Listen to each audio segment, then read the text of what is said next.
இப்போ சொல். இன்னைக்கு எங்காத்துல கோகுலாஷ்டமி கிருஷ்ண ஜெயந்தின்னு அதை கொண்டாடுவோம். அது வந்து ஆவணி மாதம், தமிழ் மாதம் ஆவணி மாதம், தட் இஸ் செப்டம்பர்லேயோ ஆகஸ்ட்லேயோ வரும். அந்த கிருஷ்ண ஜெயந்திக்கு கிருஷ்ணருக்கு எல்லா வித பட்சணம், முக்கியமாக வெண்ணெய், அவல், பால், தயிர், அதெல்லாம் தான் முக்கியம் கிருஷ்ணருக்கு. அதோட அப்பம், வடை, முக்கியமாக வெள்ளை சீடை, உப்பு சீடை, தட்டை, முறுக்கு, தேங்குழல், கடலை உருண்டை, எள்ளு உருண்டை, ரவா உருண்டை, லட்டு எது வேணால் பண்ணலாம். என்ன பண்ண போகிறேன் இன்னைக்கு?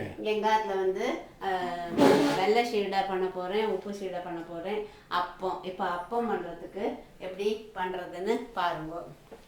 அப்பத்துக்கு என்ன பண்ண போகிறேன்? இதை வந்து பச்சரிசி வந்து நான் கொஞ்சோண்டு தான் பண்ணுறேன். சும்மா ஒரு சின்ன டம்ளரால் ஒன்று போட்டிருக்கேன். பச்சரிசி ஒரு 1/2 hour ஊற வச்சுட்டு அதை மிக்சியில் போட்டு அரைச்சிருக்கேன். அதோட கொஞ்சம் ஏலக்காய் போட்டிருக்கேன். போட்டு பச்சரிசி அரைச்சிருக்கேன். ஊற வச்சு ஒரு 1/2 hour 1 hour ஊற வச்சுட்டு அரைச்சி அந்த நைஸாக அரைச்சிட்டு அந்த அதில் வெல்லை சர்க்கரை இல்லை, வெல்லத்தை பொடிச்சு வச்சுருக்கேன்.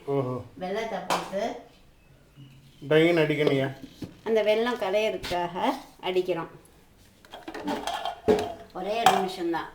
அதோடைய ஏலக்காயும் போட்டுடலாம், பொடி பண்ண வேண்டாம்னா.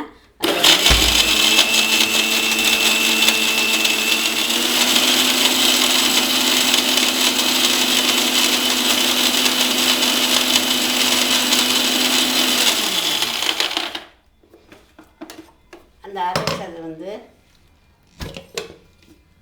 இது மாதிரி இருக்கும், நீர்க்க இருக்குங்கிறவங்க வெள்ளத்தை போட்ட உடனே நீர்த்து போயிடும். இப்படி இருக்கும். அப்புறம் இதோட நீர்த்து போனா பயப்பட வேண்டாம். அதோட கொஞ்சம் கோதுமை மாவை போட்டு சேர்த்து அரைச்சிக்கலாம்.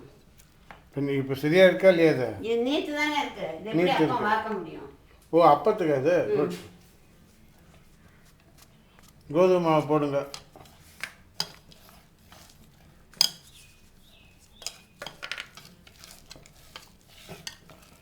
போட்டு அதையும் ஒரு சுற்றி வச்சுக்கணும். அவ்வளோதான், இந்த மாவு தயார். இது வந்து தேங்காய் வேணும்னா நான் இன்னும் தேங்காய் உடச்சி திருவிலாம் பண்ணலை. தேங்காய் திருவல் போட்டு வாழைப்பழம்னா இந்த வாழைப்பழம் போட்டால் நல்லா இருக்காது. இது வேணுன்னா பூவம்பழம் இருந்தால் போடலாம், அதுதான் நல்லாயிருக்கும். எனி ரசாலியோ பூவம்பழமோ போட்டு உங்களுக்கு அந்த வாழைப்பழ ஸ்மெல்லே பிடிக்காது, அதனால் போடலாம். ஆனால் போட்டால் ரொம்ப சாஃப்டாக வரும். இந்த அரைக்கும் போதே வாழைப்பழம், 1 டம்ளர் அரிசினா 1 வாழைப்பழம், ஒரு சின்ன டம்ளரால் அந்த அளவு, அதையும் போட்டு இதோட அரைச்சிட்டு ஒரே ஒரு சொட்டு நெய் விட்டுறணும் இதில். அப்புறம் அப்பம் வாக்கும்போது காமிக்கிறேன். இதுதான் அப்பத்தோட மாவோட ப்ரப்போர்ஷன். இது ஒரு டிங் அடிக்கணும், அவ்வளோதானே? ஆமாம், அடித்து அதை நான் பண்ணேன். சரி, மிக்சியில் வாழைப்பழம் ஸ்மெல்லு பிடிக்கிறவா வாழைப்பழம் போட்டு ஒரு தேங்காயும் பல்லுப்பெல்லாம் கீறி போடலாம், இல்லை திருவியும் போடலாம். நான் இன்னும் தேங்காயெல்லாம் ப்ரிப்பேர் பண்ணலை, அதனால் அது போடலை. இதுதான் இது. அப்புறம் இதை போட்டு பண்ணுவேன். ஆமாம், ரைட். ஸோ இதான் வந்து அப்பத்து மாவு. அவ்வளோதான், பார்த்துக்கோங்க.